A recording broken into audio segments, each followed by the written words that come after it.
Et oui, j'ai réussi et c'est parce que je le mérite. Elle l'a raté, il l'a quitté, c'est logique, c'est normal, ça devait lui arriver. C'est logique que ça lui arrive, elle l'a bien cherché. Nous faisons tous et toutes un certain nombre d'attributions et au titre de ce qu'on appelle les biais cognitifs, je vais nous évoquer aujourd'hui ce biais particulier qu'on appelle la croyance en un monde juste.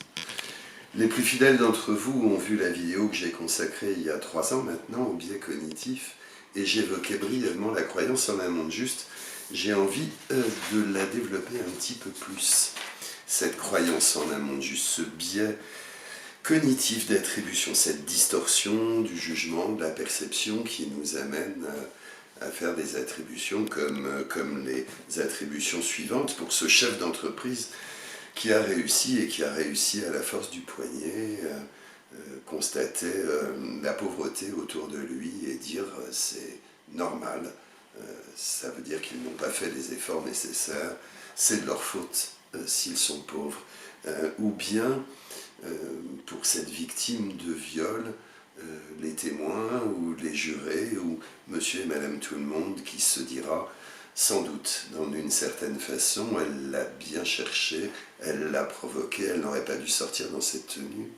Voire pour la victime elle-même qui, à un moment donné, s'attribue la responsabilité, la faute. Je n'aurais pas dû me trouver à cet endroit-là, à ce moment-là, dire ces victimes des attentats de la FNAC dans les années, à la fin des années 80, si j'ai bonne mémoire.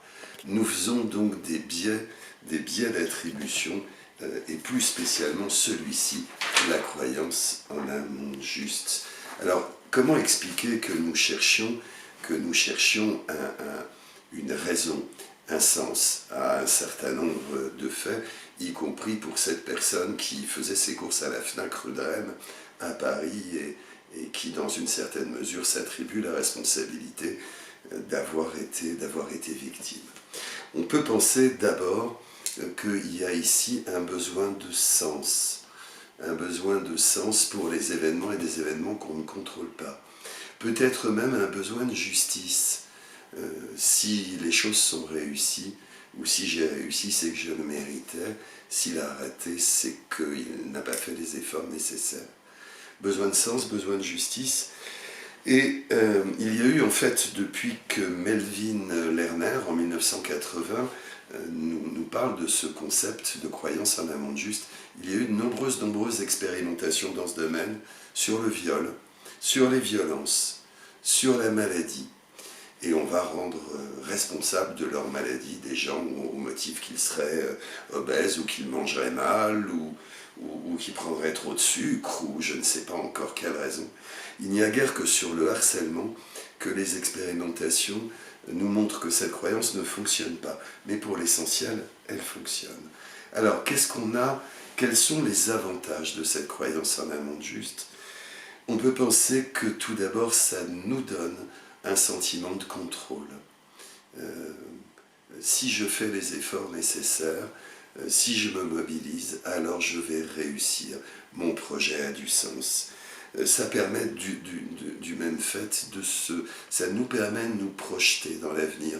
Des gens qui reprennent leurs études vont le faire en se disant que s'ils font les efforts nécessaires, ils trouveront l'emploi qu'ils souhaitent.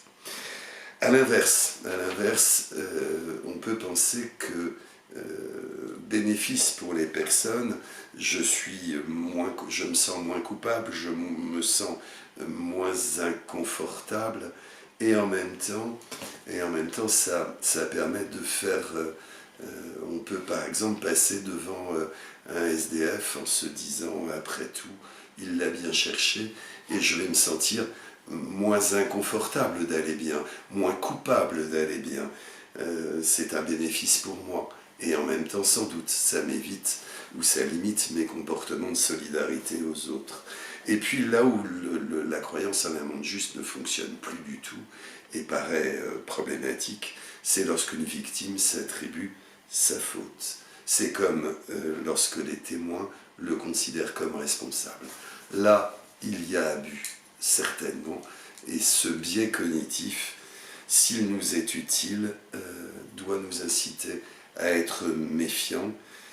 Il minore le hasard, il minore les circonstances, et il oublie que les victimes restent des victimes. Voilà, sur cette croyance en un monde juste, à la fois utile, mais préoccupante dans un certain nombre de circonstances.